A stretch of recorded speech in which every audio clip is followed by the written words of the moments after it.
하나님 허락하신 세상에서의 날들은 금방 또 지나가게 되고, 또 하루하루의 삶에 있어서 좀 의미 있고 가치 있는 삶을 살아가야 됨을 보게 됩니다.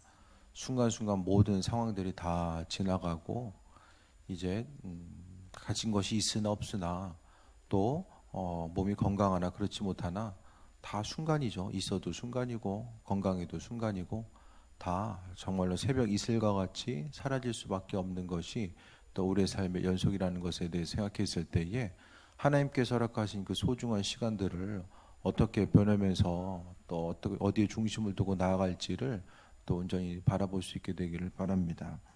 믿는 이들로서 우리는 항상 이제 하나님 은혜 가운데 충만하게 채워지고 또 인도하심마다 나아가는 것, 그러니까 삶에 있어서의 기쁜 일이나 어려운 일, 이 모든 것들이 결국에는 하나님께서 그리스도 예수를 우리 안에 세우시고 또 그리스도 예수를 우리 안에 만들어 나아가시는 과정이 바로 우리의 삶에 있어서의 모든 것입니다. 그러니까 고통과 어려움의 요소가 있다라고 할지라도 또 우리가 마음의 넉넉함과 여유를 가지고 나아갈 수 있는 것은 바로 하나님께서 그리스도 예수의 흔적과 또 그 안에 풍성함을 우리에게 만들어 나가시길 원하시는 그 순간순간의 삶이 우리 눈앞에 펼쳐져 있기 때문에 항상 주님에 대해서 바라보고 또 인도하심 받아 나아가는 이 삶의 순간순간이 우리의 삶의 여정 가운데 계속되어야 됨을 보게 됩니다. 예수님께서도 이 땅에 오셔서 여러 가지 말씀을 해주셨어요. 그 여러 가지 말씀 가운데 우리가 생각해야 될 것은 예수님은 하나님의 임재의 상징입니다. 바로 예수님 말씀 한 가지 한 가지가 한 말씀이 바로 하나님 자신이 누구인지를 우리에게 비춰주고 있고, 그러니까 세상을 살면서 하나님 나라의 합한 자 또 그분의 백성으로서의 삶이 무엇인지를 우리에게 성경 말씀을 통해서 모든 것을 다 비춰주셨음에 대해서 생각했을 때에 또 말씀을 통해서 하나님 백성으로서의 삶을 살아가는 것, 또 내 안에 계신 그리스도 예수의 그 형상이 온전히 우리의 심령 가운데 또 새겨지는 것, 거기에 더 중심을 두고 나아갈 수 있게 되길 바랍니다. 20절 보면 명절에 예배로 올라온 사람들 중에 헬라인 몇이 있는데, 명절이라는 것은 유월절을 이야기합니다. 이 당시에 보게 되면 예루살렘 시내에 많으면은 유월절이 되면 한 100만 명의 사람들이 모였던 것 같아요. 유월절 하면 이스라엘 민족들은 1년에 2번씩은 예루살렘에 와서 하나님께 성전에 가서 예배를 드리는 것이 또 그들의 관례였었는데, 먼 길을 오는 경우 그들이 이제 힘들고 고난의 시간이 있었지만은 그래도 하나님 말씀에 순종하면서 절기를 지키기 위해 또 예루살렘으로 모여들게 됩니다. 그 중에서 헬라인 몇이라는 것은 그리스도 예수의 말씀을 듣고 나서 복음을 경험하게 된 이 몇 사람, 그 중에 이제 헬라인 중에 몇 사람이 예수님의 말씀을 듣기 위해서 주님께 찾아온 것에 대해서 보게 됩니다. 이 헬라라는 것은 어쨌든 그 로마가 통치했었던 그 로마 문화, 그리스 로마의 중심에 있었던 그 통치권에 있었던 사람들이 이제 헬라인으로서 이야기하게 되는데, 그들이 이제 몇이 와서 이제 물어봅니다. 21절에 그들이 갈릴리 베세다 사람 빌립에게 가서 청하 이르되 선생이여 우리가 예수를 배웠고자 하나이다라고 합니다. 여기서 보면 21절과 22절에 빌립과 안드레가 나오는데, 예수님의 제자들 중에 이름 중에 헬라식 이름을 가진 사람이 두 사람인데 그 두 사람이 빌립과 안드레입니다. 나머지 사람들은 유대식 이름이고 이 두 사람만 헬라식 이름을 가졌는데, 왜 그럴까를 생각했을 때 뭐 정확하게는 모르지만은 이들이 어떤 헬라 문화권과의 어떤 배경적인 것이 또 있지 않았을까라는 생각도 좀 해보게 됩니다. 또 혹 이제 어떤 이들은 이제 빌립이 헬라 말을 할 줄 알았기 때문에 다른 누군가보다는 빌립에게 와서 말을 하지 않았을까, 뭐 그렇게 이야기하는 경우도 있어요. 그래서 이제 예수 그리스도를 찾고자 하는 것, 심령에 있어서의 갈급한 문제, 그러니까 말씀이 우리 안에 들어오게 되면 나타나는 가장 중요한 것은 인생에 있어서의 가장 최고의 가치가 그리스도 예수 주님으로 변화되게 됩니다. 그러니까 하나님 말씀을 듣고 나니까 여기 나와 있었던 헬라인들도 예수님을 찾아온 거예요. 그러니까 믿는 우리들도 하나님의 은혜 가운데 풍성하게 그 안에 젖어 들었을 때는 항상 성전에 나와서 기도하기를 기뻐하고 말씀 가운데 하나님께서 허락하시고 인도하심이 무엇일까에 대해서 소망감과 기대감을 가지고 살아갑니다. 하지만 말씀에 체계가 없으면 하나님 말씀, 그러니까 그리스도 예수께 다가가고자 하는 이 마음의 중심이 별로 없는 거죠. 그러니까 세상 일에 너무나도 치이다 보고 바쁘다 보면은 결과 서두에 이야기했던 것처럼 바쁘긴 한데 남는 게 없어요. 항상 인생의 마지막 순간이 공허할 수밖에 없습니다. 그러니까 믿는 자로서 우리가 가진 것이 있으나 없으나 항상 그리스도 예수 주님을 향해서 마음의 중심을 둘 수 있으면은 그것이 바로 세상 가운데 승리하는 삶이 될 수 있다라는 것에 대해서 우리가 말씀을 통해 다시 한번 보게 됩니다. 그래서 베세대 사람 빌립이 가서 청해서 우리가 예수를 뵙고자 한다라고 중간에 이제 좀 얘기를 전해달라라고 이야기한 것 같습니다. 그러니까 믿는 우리들에게 있어서 세상 가운데 보게 되면 종교라는 이름을 가지고 나아가는, 세상에 종교라는 이름을 가지고 있는 것들이 상당히 많이 있죠. 그런데 인류 역사상 보게 되면은 하나님 창조주라는 것은 세상과 분리되어 있는 어떤 특별한 존재, 또 그 중에서 이제 고대 가운데 보게 되면 왕 정도만 신의 대리자, 뭐 로마의 왕들도 보게 되면 황제들도 그들을 그들의 신의 예수님과 같이 현현, 신의 현현이 바로 이제 황제의 모습이다, 그렇게 인식했고 신의 대리자로서 인식을 했어요. 거기까지였습니다. 그런데 예수 그리스도께서는 우리에게 하나님과 우리와, 그러니까 창조주 되신 하나님께서 우리를 자녀로 삼아 주신 것, 창조주와 피조물이 부모와 자녀의 관계로서 연결된 경우는 찾아볼 수가 없습니다. 그러니까 옛날에 보게 되면 이제 이전의 종교의 모습, 그러니까 예수님 당시나 그 전, 그 이후에도 마찬가지고요. 종교라고 했을 때는 신은 그들의 그 만든 피조물에 의해서 영광받고 어떤 대우를 받기 위해서 사람을 창조할 뿐만 아니라 또 그러니까 신은 사람을 이용하고 또 사람은 자신의 목적을 이루기 위해서 신을 이용하는, 서로 이용하는 존재였지, 오늘 그리스도 예수께서 우리 심령 가운데 계신 것처럼 하나됨을 통해서 부모와 자녀 사랑의 관계를 나누고, 심지어 예수님께서는 주변 누군가에게, 한 사람에게 대한 것, 그것 자체가 하나님 자신에게 대한 것, 지난주 주일날 말씀드렸던 것처럼 내 주변 누군가에게 선행을 베푼 것 자체가 하나님께, 창조주께 행한 것이다라고 하는 이 개념 자체는 이 당시에 있어서 로마인들에게, 또 복음이 전해지는 그곳에 너무나도 충격적인 사건으로 그들에게는 다가올 수밖에 없었다라는 것을 보게 됩니다. 이 당시 이제 문화권 가운데서도 어떤 사람들, 헬라인 중에서도 어떤 사람들이 그리스도 예수의 이름을 들었을까라는 것에 대해 생각했을 때에 뭐 민족의 하층민이 들었을 것이다, 아닐 것이다, 뭐 여러 가지 것들이 있지만은 그 당시 이제 기록들을 살펴보게 되면 예수님 당시 또 예수님 이후의 제자들의 삶의 모습, 그 이후에 이제 교부들이라고 하는 요한의 제자, 예를 들어서 이런 그 교부들의 일을 통해 보게 되면 로마 헬라 문화권, 헬라인들 가운데서도 정치 중심지에 있었던 사람들이 분명히 있었고, 서신을 통해서 어떤 글들을 보게 되면은 자신이 어떤 순교의 순간이 있을 때에 그 유력한 가문에 있었던 사람들이 믿음을 가지고 있었던 그들이 있었거든요. 그들에게 편지하기를 나의 석방을 위해서 힘쓰지 말라라는 이런 서신들도 보여지게 됩니다. 그러니까 지식이 있었든 뭐 배경적인 것들이 되어 있든 안 되든 그게 중요한 것이 아니라 정말 많은 계층에 폭넓게 접근해서 하나님의 말씀을 통해서 많은 사람들을 위로와 그들의 생명으로 붙들고 나아갔었던 수많은 이들이 존재했었던 것을 보게 됩니다.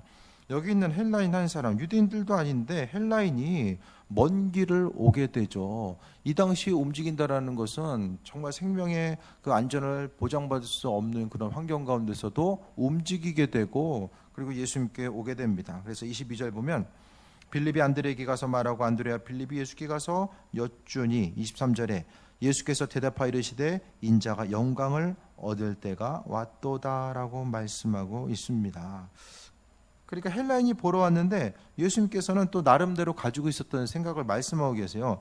인자가 영광을 얻을 때, 이게 뭐냐면은 십자가의 고통의 사건의 때가 점점 더 이제 다가오게 된 거죠. 주님을 찾고자 하고 갈급한 심정으로 그분을 바라보고자 하는 이들에게 하나님의 예비하심과 인도하심, 그분의 놀라운 뜻과 계획하심을 비춰주신다라는 것에 대해서 보게 됩니다. 근데 다들 문제가 뭐냐면 하나님이 응답을 안 하시는 것이 아니라 정말로 문제는 사람들이 하나님의 뜻이 무엇일까에 대해서 관심을 기울이지 않는다라는 것입니다. 하나님은 여전히 그분의 뜻을 우리에게 비춰주고 계신데 관심이 없어요. 세상 살아가는 것, 먹고 사는 문제, 또 관계의 문제, 건강 때문에 다른 눈에 보여지는 그것에 신경을 쓰느냐고 하나님께서 말씀하신다라는 생각 자체가 마음속에 없다라는, 그것이 가장 큰 문제입니다. 오늘 주님께 찾아온 그 헬라인들, 그들에 대해서 예수님께서는 자신의 생각, 자신의 마음을 비춰주셨는데 인자가 영광을 얻을 때가 왔도다. 영광이라는 것, 그 표면적으로 보게 되면은, 육신적으로 보게 되면은 주를 하나님의 뜻에 순종함으로 인해서 십자가의 사건, 그러니까 십자가의 고통을 당하는 것이 바로 인간적으로 보기에는 고통 자체죠. 그런데 예수님께서는 그 순간을 영광을 받으실 때, 뭐냐면 이것이 하나님께서요, 예수님 자신도 영광이 되지만 하나님께서 영광을 받으시는 때가 다가왔다라는 것에 대해서 보게 됩니다. 우리가 성경을 볼 때나 또 기도하고 말씀을 통해서 하나님의 이끄심과 예비하심을 볼 때마다 문제는 여러 가지 이제 어려움으로 다가오는 것은 그 사람 수준에서 바라보게 된다라는 거예요.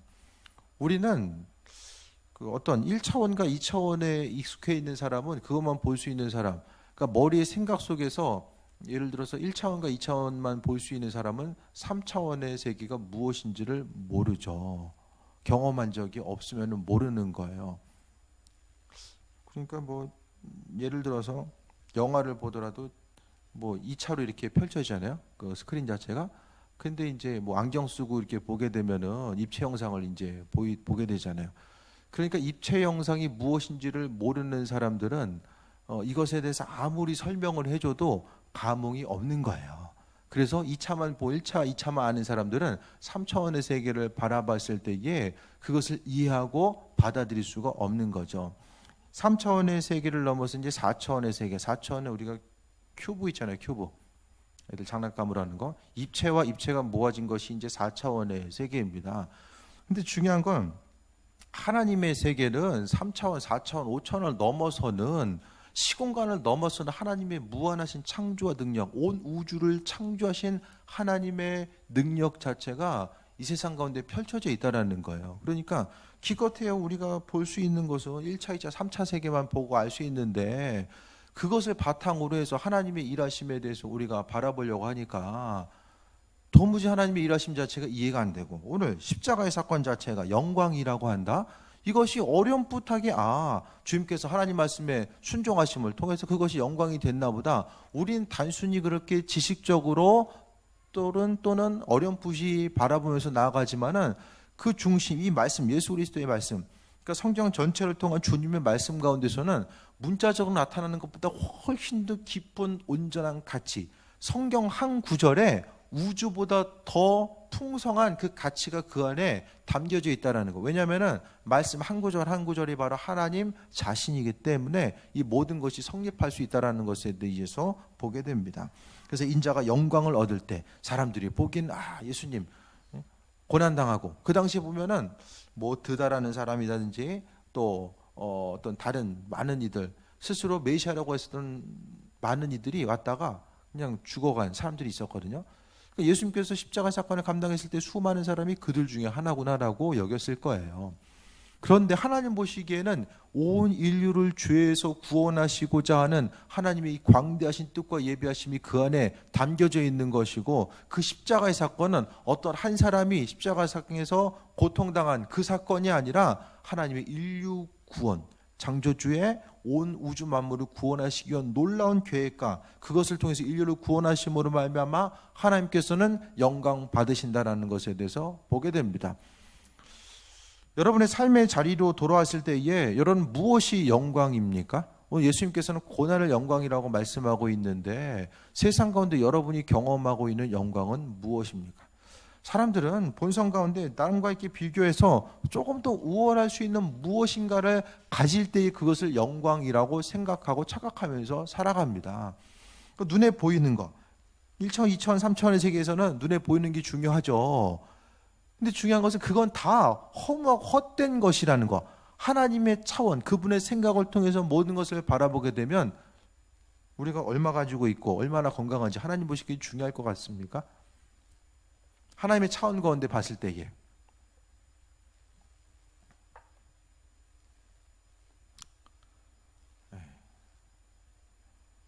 우리 팽이 목숨 거는 아들 누구라고는 얘기 안 해요.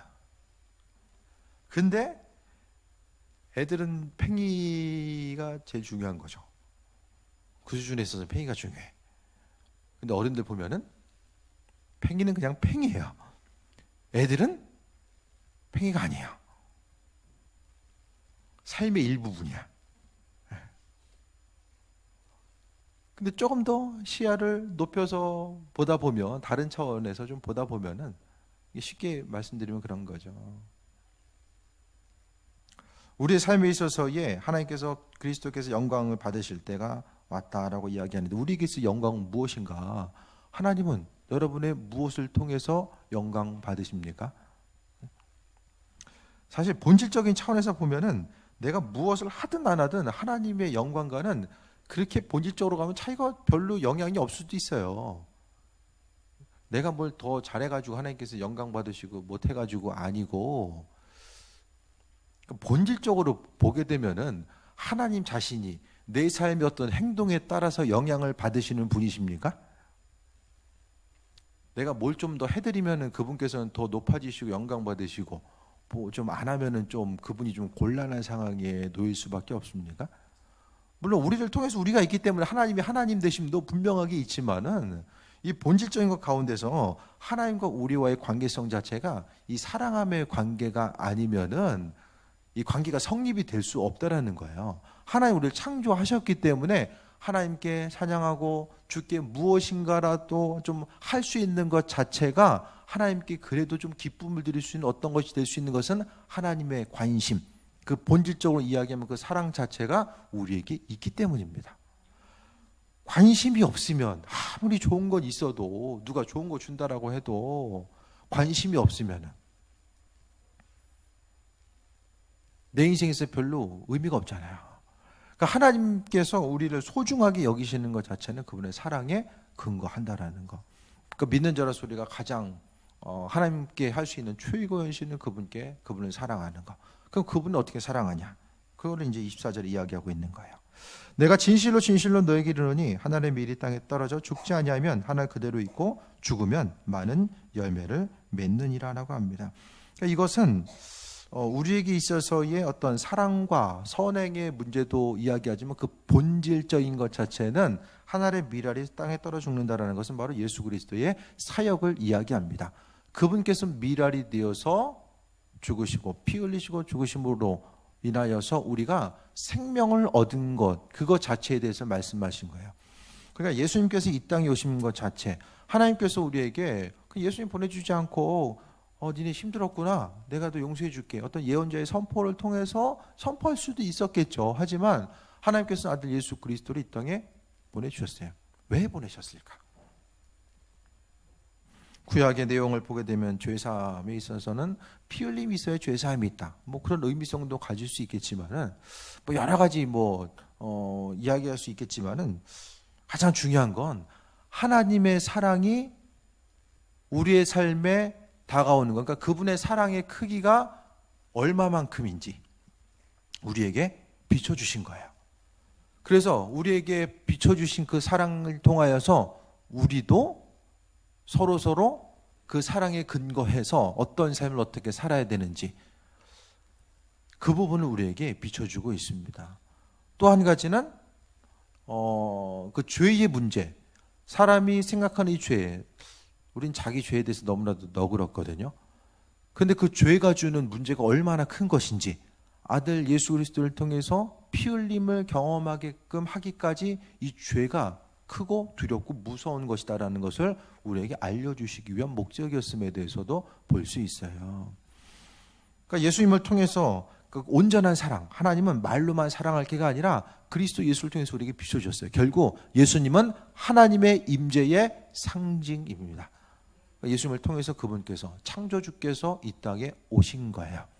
그러니까 믿는 자로서 우리가 사랑함에 있어서 사람 만나다 보면은 참 서운한 것도 있고 내 마음에 안 드는 것도 있고 여러 가지 것들이 있는데, 우리가 살아가면서 마음의 심적인 사람으로 인해서 상처받고 고난과 어려움이 있는 모든 것들이 있겠지만은 그 모든 것들은 그리스도 예수께서 우리에게 비춰주신 그 우주적인 사랑 앞에서 우리가 어떠한 삶을 어떻게 살아가야 될지를 한 번 더 비춰보고 나아가야 됨이 있어져야 된다는 거예요. 그러니까 살아가면서 마음의 어려움과 고통의 문제가 있을 때에 먼저 생각해야 될 것은, 우리 스스로는 다른 사람들을 사랑하고 배려하기가 상당히 힘들잖아요. 정말로 어렵습니다. 그렇기 때문에 내가 그 사람을 향해서 내가 인격적으로 더 성숙하고 다듬어지고 예수님으로 인해서 내가 더 충만해져서, 그러니까 결국 내 스스로의 노력을 통해서 다른 누군가를 사랑하고 용서하고 베푸는 삶을 살아야 되겠다, 이것처럼 이 교만하고 어리석은 생각이 없는 거예요. 우리는 안 돼요. 안 될 수밖에 없어요. 그렇지만 우리가 세상을 살아감에 있어서 어떤 조그만 영향력이라도 나타내고 살아갈 수 있는 것은, 오늘 십자가의 사건을 통해서 고난당하셨던 그 예수 그리스도께서 내 안에 계셔서 나를 통해서 그 일들을 행하시기 때문에 다른 누군가를 향한 작지만 사랑과 선행, 하지만 작은 것처럼 보여도 작지 않은 것이 바로 그리스도 예수께서 그와 같은 일들을 행하시기 때문입니다. 서두에 말씀드렸던 것처럼 우리가 경험하는 모든 환경들, 고통, 기쁨의 순간, 이 모든 것들은 하나님께서 예수 그리스도를 우리 안에서 만들어 가시고 조성해 나아가시는 순간순간이 바로 우리 눈앞에 펼쳐져 있는 모든 환경들로서 우리가 받아들이게 된다면은, 인생을 살아감에 있어서 정말로 벗어나고 싶고 또 지우고 싶은 기억이 한 단편의 모습이 아니라 내가 주님을 더 닮아갈 수 있고 그분을 통해서 세상을 살아가는 아주 핵심적인 그 어떤 것을 체험할 수 있는 존재한 순간이 될 수 있음을 이야기합니다. 그래서 오늘 24절에 나와 있는 것처럼 관계성 가운데서 우리가 행해야 될 것, 하나님의 백성으로서의 온전한 삶을 살아가는 것 자체가 그리스도께서 이 땅에 있어서 하늘의 미랄같이 죽으셨던 것처럼 우리에게도 떨어져, 하늘의 미랄처럼 떨어져 썩어서 죽는 삶의 모습에 대해서 우리에게 요구하고 있습니다. 주님께서 우리에게 죽으라고 말씀하셨는데, 그 사랑을 근거로 해서 그것을 통해서 세상을 바라본다라고 한다면 용서하지 못할 사람이 누가 있고 마음의 넉넉함을 가지고 바라보지 못할 사람이 누가 있습니까? 세상을 살아가면서 우리도 믿는 사람들이 때로는 더 편협한 생각을 가질 때가 있어요. 그리스도의 생각 자체는 편협한 어떤 사고가 아니라 나와 생각을 같이 하든 달리하든 내게 유익을 주든 어려움을 주든지 간에 그분의 사랑은 모든 것을 품어주고도 남음이 있을 수 있는 그 온전한 사랑 자체를 오늘 본문을 통해서 말씀하고 있습니다. 25절에 자기의 생명을 사랑하는 자는 잃어버릴 것이요 이 세상에서 자기의 생명을 미워하는 자는 영생하도록 보존하리라. 그러니까 앞에 본문의 내용을 통해서 25절을 보게 되면은 삶의 모습이 두 가지죠. 자신의 생명을 사랑하는 자는 잃어버리고 세상에서 자기의 생명을 미워하는 자는 영생토록 보존하리라. 생명을 사랑하는 자, 미워하는 자. 사랑하는 것 자체가 이 온전한 좋은 의미성에서의 사랑이 아니라 이기적인, 그러니까 다른 사람들이 존재하는 것은 나를 위해서 존재한다라고 생각하는 거예요. 내가 그리스도의 사랑 때문에 다른 사람을 위해서 내가 존재한다라고 생각하는 것이 바로 생명을 미워하는 것이고, 다른 누군가, 심지어 예수 그리스도까지 내 삶의 유익과 목적을, 내가 바라고 원하는 것들을 위해서 존재한다라고 생각하는 것이 바로 자신을 사랑하는 삶의 모습임을 이야기하고 있습니다. 결국 우리 자신을 사랑하게 되면은 하나님 말씀대로 움직일 수가 없어요. 왜냐하면은 하나님은 내가 내 자신을 사랑하는 것과 반대적인 얘기만 다 하고 있어요. 육신적인 본성과는 반대적인 얘기를 계속하고 있잖아요. 세상의 가치관은 내가 어떻게 죽어요? 내 인생이 얼마나 소중한데 내가 다른 사람 위해 죽을 수 있어요? 못 죽어요. 세상 가치관과는 정반대적인 이야기를 계속하고 있습니다. 한쪽 뺨을 때리면 또 한쪽 뺨 대주라는 거. 오리를 가져가면 십리를 가져가. 이거 다 뭐냐면은 세상 가치관과 하나님 나라의 가치관이 충돌하는 거예요. 이 충돌이라는 것은 바로 내 자아, 사람의 자아가 그만큼 강하기 때문이죠. 믿는 우리들의 생각 자체, 그 사람은 자신의 생각을 너무나도 신뢰하면서 살아갑니다. 내가 가지고 있었던 지식적인 것들, 배경적인 것들, 심지어 말씀을 이해하고 받아들인 것들도 마찬가지로 내가 내 생각을 통해서 받아들이게 된 하나님의 어떤 형상, 그것을 생각하거든요. 하지만 우리는 철저하게 아버지의 마음, 내 가슴을 통해서 역사하고 계시는 하나님 아버지, 그리스도 예수를 통해서 역사하시는 그분께 마음의 중심을 두고 또 그분의 뜻과 인도하심을 통해 나아가야 됨에 대해서 말씀하고 있습니다. 그리고 25절에 나와 있는 것은 사람이 나 자신을 사랑할 수밖에 없는데 내 생명을 미워하는 자가 되라고 25절은 말을 하고 있고, 24절도 내가 도저히 나 한 사람은 하늘에 미랄이 돼서 죽을 수 없는데 죽으라는 이야기를 하고 있잖아요. 계속 말씀드리지만은 내가 할 수 없는 일들을 성경은 어떤 의무적으로 축복받으려면 또 천국 가려면은 세상에서의 삶이 아무리 힘들어도 이를 악물고 참고 버텨내가고 이것을 해라고 억지로 우리에게 시키는 것이 아니라 그리스도 예수께서 우리의 삶의 여정을 통해서 행하시기 때문에 우리에게 마음의 중심을 두라는 거예요. 그럼 이 모든 것들, 그리스도께서 내 삶을 통해서 역사하는 것들은 어떻게 됩니까? 그냥 가만히 있으면 다 됩니까? TV 틀어놓고 TV 보는 것처럼 그냥 보고만 있으면 됩니까? 아니에요. 모든 일을 다 주께 하듯 하라고 말씀하셨습니다. 그 적극적인 삶의 행동, 내가 삶을 통해서 움직이고 살아나가고자 했을 때에, 예수의 이름을 통해서 선포하고 살아나갔을 때에, 그분과 동행하고 더불어서 살고자 했을 때에 하나님께서는 더욱더 우리의 삶의 여정 가운데 함께 하시고 그리스도 예수께서 그분의 일들을 행해 나아가신다라는 거예요. 내 시선이 항상 주님께 향해 있고 아버지께서 바라보는 그곳을 향해서 우리가 달려가고자 하는 이 삶의 중심 자체가 우리의 심령 가운데 더해졌을 때에 이와 같은 삶이 가능하다라는 거예요. 그게 아니라 삶을 살아가면서 여러 가지 세상에 바쁜 일들이 있잖아요. 그것만 바라보면서 계속 그거 쫓아가다 보면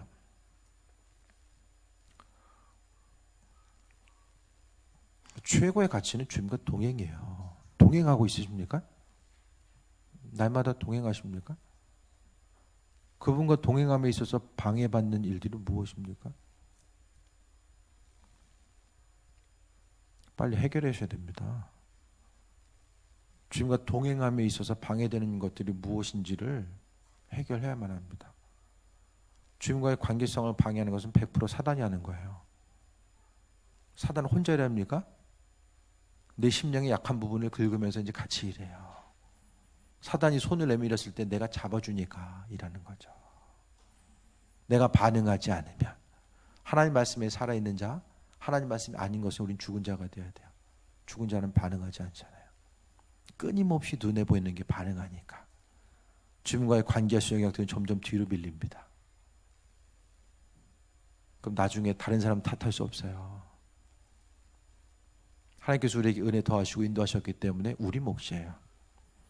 내 안에 그리스도의 형상이 날마다 풍성해져서 그분으로 인한 기쁨과 소망함을 누리는 그 온전한 삶을 살아가야 되는데, 하루하루 열심히 일하고 주의 일을 한다고 하지만은 얼굴에 근심빛이 가득하고 항상 세상 가운데 그리스도의 일을 행하는 것 자체가 심령 가운데 부담감으로 다가오게 되면 주님도 기뻐하지 않고 나도 심령에 날마다 부담감만 갖고 살아가고 나도 안 기쁘고 주님도 안 기쁘고 사단만 좋아하겠죠.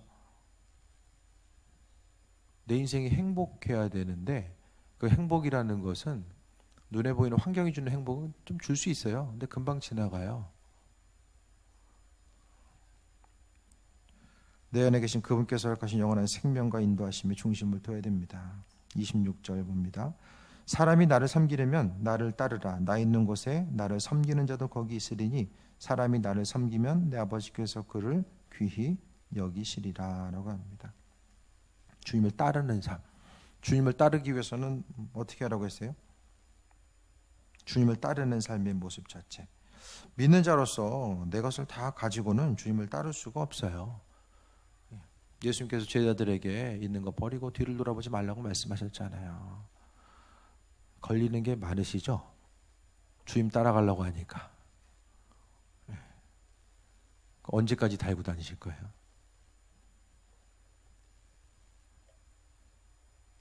시간이 빨리 가요. 쓰임 받을 수 있는 시간이 빨리 가요. 정말 빨리 가요. 그럼 지금 못 쓰임 받으면 언제 쓰임 받습니까?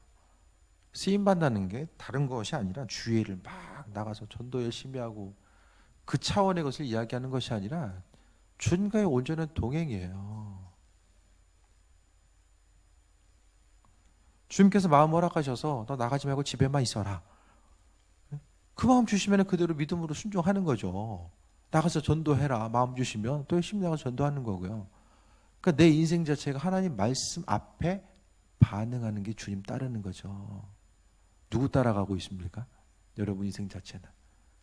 대부분 자기 생각 따라가요. 그 다음에 환경 따라가고 주변 누군가 따라가게 됩니다.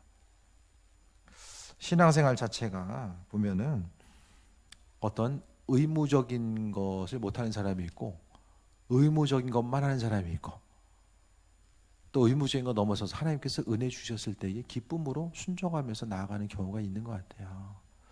믿음으로 살아가면서 우리가 참 자유함, 그리스도 안에 참 자유함이 있어야 된다. 왜냐하면 하나님의 생명 자체가 예수님께 있기 때문에 우리가 자유함을 누릴 수밖에 없어요. 그러니까 그리스도를 통해서 우리가 기쁨을 누리는 것이 어떤 어렵고 거창한 것이 아니라 정말로 삶의 순간순간마다 우리가 주님께서 허락하신 거, 또 그분과의 교제함, 그분께서 허락하신 은혜, 또 영원한 하나님 나라에 대한 그 가치에 대해서 바라보고 생각하지 않으면은 세상 가운데 별로 이렇게 기쁘고 즐거울 일들이 많지 않습니다. 인생을 살아가는 것 자체가 그렇게 많지 않다라는 거예요. 그러니까 믿음으로 바라볼 수 있는 것은 오늘 하나님의 뜻과 인도하심, 그분을 바라보는 삶, 세상 가운데 온전한 삶, 그 부분이 무엇일까에 대해서 예수님께서는 헬라인들이 찾아왔을 때에 그분께서 가지고 있었던 그 생명의 삶이 무엇인지를 오늘 본문을 통해서 우리에게 비춰주고 있습니다. 여러 가지 가치를 두어야 될 것들, 소중한 것들이 있지만은 하나님께서는 지금 여러분 한 사람 한 사람을 여러분 그대로 부르셨다라는 거예요. 앞으로 주의 일을 감당할 수 있는 그 어떤 것들 하나님께서 다 보고 계시지만은 중요한 것은 지금 현재의 모습 그대로 주님 앞에 나오길 원하시고 또 그것을 통해서 하나님의 백성으로서의 쓰임받는 귀한 삶에 대해서 하나님께서 정말로 원하신다라는 것에 대해서 바라봐야 됩니다. 영원한 가치, 그 생명 자체를 어디다 두어야 될 것인가. 5년, 10년이 금방 가잖아요. 그렇죠? 시간이 너무 금방 가요. 네. 오늘 이정희 원사님 좀 신방 갔다 왔는데 이제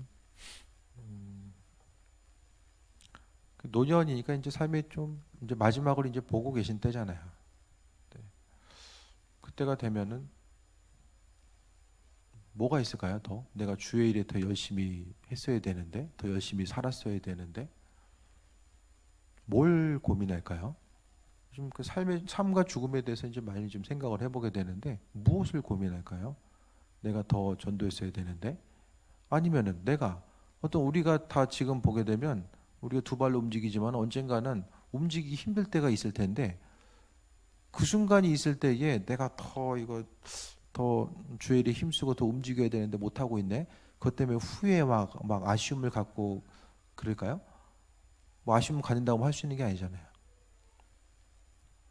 가장 소중한 가치는 동행이에요. 내가 무엇을 할 수 있으나 없으나 내가 전도를 더 많이 한다고 해서 하나님 보시기에 존귀한 자고 안 했다고 해서 아니고, 그게 아니라 하나님과 보시기에 존귀한 자는 주의 말씀 앞에 반응하고 그분과의 친밀한 관계성 가운데 나아가는 거예요. 그러니까 환경 보지 마시고 주의 음성 듣기 위해 힘쓰시기 바랍니다. 다른 어떤 것보다 주님의 음성에 귀를 기울이고 나아가는 거예요. 아버지 마음이 이렇고 주님께서 말씀으로서 우리에게 허락해 주셨잖아요. 그러니까 하나님의 그 생명의 말씀 앞에 반응하는 거예요. 한 구절 한 구절 가운데 녹아 있었던 하나님의 사랑, 하나님의 우주의 질서, 창조의 질서, 이 모든 것들 한 번 읽고 넘어가기에는 너무나도 놀라운 비밀들이 말씀의 순간순간마다 기록되어 있습니다. 말씀이 깨달아 안다라는 것은 뭐냐면은 이 내용이 이런 것도 있었네, 지식적으로 이렇게 받아들이고 나아가는 것이 아니라 하나님 말씀이 생명의 가치임을 깨달아 알아서 구체적으로 움직이고 실천하는 것이 바로 말씀 깨달아 아는 거야. 나로 하여금 아직도 결단하고 움직이지 못하게 한다면은, 못하고 있다라고 한다면 말씀 이해한 게 아니에요. 그러니까 어린아이 때는 말씀에 이런 내용도 있었구나 지식적으로 깨달아 알 수 있어요. 근데 거기에 만족하면 알고 있는 것과 몰랐을 때 인생의 차이가 있으십니까? 성경 말씀 몰랐을 때하고 조금 더 알고 나서 삶의 차이가 있으시냐고 그거 물어보는 거예요. 아무 차이가 없으면 뭐 아나 모르나 똑같은 거죠. 지식이 한순간을 차지하고 있다가 또 곧 잊어버립니다. 사라져요. 곧 사라져요. 말씀 정리합니다. 삶의 순간순간 우리가 신앙생활 하면서 인생의 전체적인 영역 가운데서 내 인생이 가장 소중한 게 뭘까? 그것을 좀 생각해 볼 수 있게 되길 바랍니다.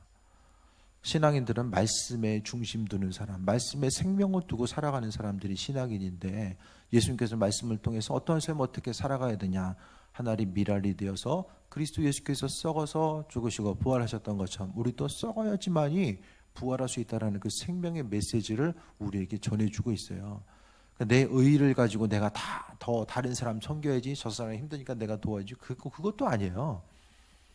우리가 다른 사람을 향해 섬길 수 있는 것도 하나님께서 우리에게 마음 허락하셔서 그 마음 허락하신 건데 비춰주시기 때문에 그것 때문에 믿음으로 반응하고 움직이는 거죠.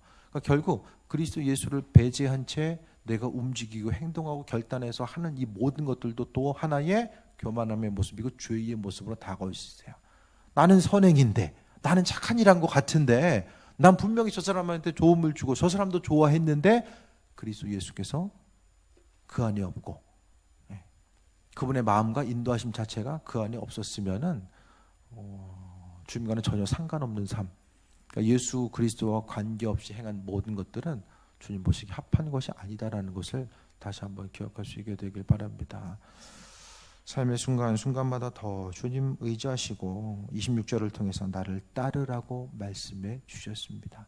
주님을 따르기 위해서는 주님과 마음과 생각을 같이 하고 그분이 원하시는 그 일들을 자녀로서의 삶을 감당하고자 하는 것이 삶의 중심이 되어야 된다는 것을 다시 한번 돌아보시고, 무엇을 어떻게 해야 될까, 신앙생활 이렇게 해야 된다 저렇게 해야 된다, 수많은 사람들이 너무나도 다양한 이야기를 하지만은 그 근본적인 핵심적인 내용의 중심 가운데서는 그리스도 예수와의 친밀한 관계성, 그분의 관심을 두고 그분의 최고의 내 인생의 가치로 두고 살아가는 것 외에는 다른 것들은 다 나 자신의 의를 드러내는 또 한 가지 죄의 모습이 될 수밖에 없다는 것을 기억하시고, 정말로 주님께서 마음 주시는 것들을 행하시고 해야 될 것과 하지 말아야 될 것들 분별하셔서 믿음으로 결단하시고 행하시고, 버릴 것도 결단하고 버리고, 이것을 못하고 날마다 미루기만 한다면 돌이키고 싶어도 돌이키지 못할 때가 분명히 다가오게 됩니다. 하나님의 인내하심의 때가 있다라는 거, 그것에 대해서 돌아보시고, 쓰임받고 싶어도 쓰임받을 수 있는 때가 지나가요. 잠깐 다른 이야기일 수도 있지만은 하나님 날마다 우리를 기다리시는 분이 아니라는 거예요. 사람이 시간이 흘러가면 의지가 약해져요.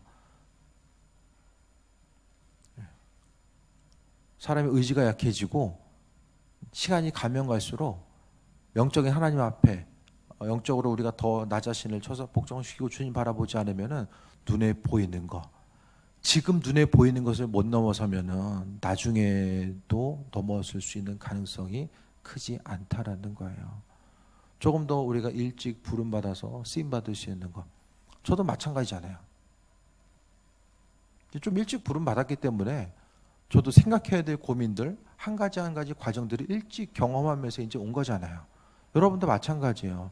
주님께 쓰임 받을 수 있는 시간, 뭐 젊어서 더 쓰임 받고 나이가 들어서 늦게 쓰임 받고 이것을 떠나서 조금 더 일찍 부름 받아서 쓰임 받으면 더 온전한 일들, 큰 일들을 더 감당할 수 있는데, 내가 결단하지 못하면은 시간이 가면 갈수록 육신이 주는 어려움, 환경이 주는 어려움 앞에서 여러 가지 감당하기 힘든 것들로 인해서 쓰러질 수밖에 없는 것이 삶의 연속일 수밖에 없음에 대해서 다시 한번 기억하시고 믿음으로써 하나님께서 내게 허락하신 말씀, 지금 이 시간도 그분의 뜻을 우리에게 비춰주고 있다는 것을 날마다 생각하면서 주신 것들 잡으시기 바랍니다.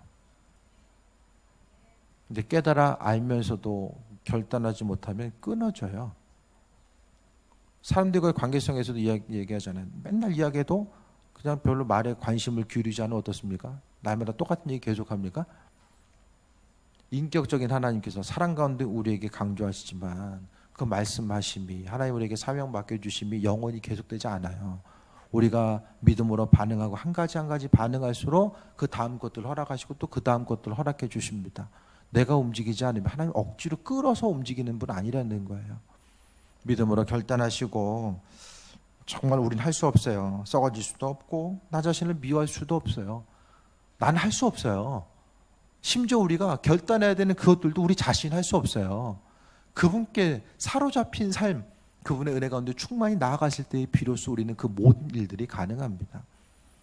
율법을 지켜야 되는 한 가지 그것처럼 우리가 하나님의 말씀을 바라보지 마시고 어떻게 하면 그분 안에 충만히 들어갈 수 있을까? 그분을 더 깊이 경험할 수 있을까? 거기에 중심 두시고 그리스도 예수를 통해서 믿음으로 승리하는 귀한 삶이 되시길 축원드립니다. 542장 찬양하고 기도합니다. 542장입니다.